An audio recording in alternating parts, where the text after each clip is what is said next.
વિશ્વમાં second largest production કોઈ કરતું હોય તો સુરત કરી રહ્યો, પહેલાં ચાઇના કરે, બીજા નંબર પર સુરત છે. 6 કરોડ મીટરનું કપડું બનતું હોય અને અમારું સીધું માર્કેટ કહેવાય યુએસ પછીનું આપણે ગલ્ફ કન્ટ્રી છે અને વાયા દુબઈથી આખો વેપાર થતો હોય. 45 કન્ટ્રીઓની અંદર આપણે કામ કરી રહ્યા છીએ. ત્યારે એની અંદર મેનમેડ ફાઇબર, ખાસ કરીને બુરખા અને સલવાર કમીઝનું કપડું મોટા પાયામાં આપણે ત્યાં એક્સપોર્ટ કરી રહ્યા છીએ. એની સીધી અસર આ યુદ્ધ ઉપરથી પડવાની છે, કારણ કે જો યુદ્ધ લાંબુ ચાલશે તો હું માનું છું કે ટેક્સટાઇલ ઇન્ડસ્ટ્રીને ખાસું એવું નુકસાન ભોગવવાનો વારો આવશે.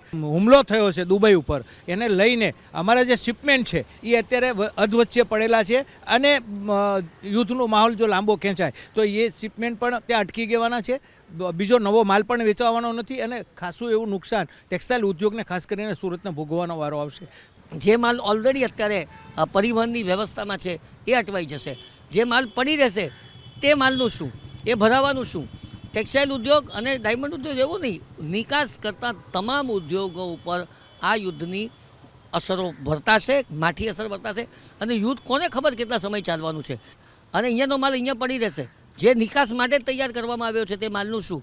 અને એ એટલા માટે તૈયાર કરવામાં આવ્યો છે કે ભારતની પાસેનો જે પર્યાપ્ત બજાર છે, પર્યાપ્ત બજારની મર્યાદા ચૂકી આગળ વધીને આપણે એક્સપોર્ટ કરવા માંગતા હતા, એ બધો જ માલ અત્યારે પડી રહેશે. અને એને કારણે પેમેન્ટની તકલીફ થશે. પેમેન્ટની તકલીફ થવાને કારણે એની પશ્ચાતવર્તી અસર બધે જ થશે એમ અત્યારે લાગી રહ્યું છે.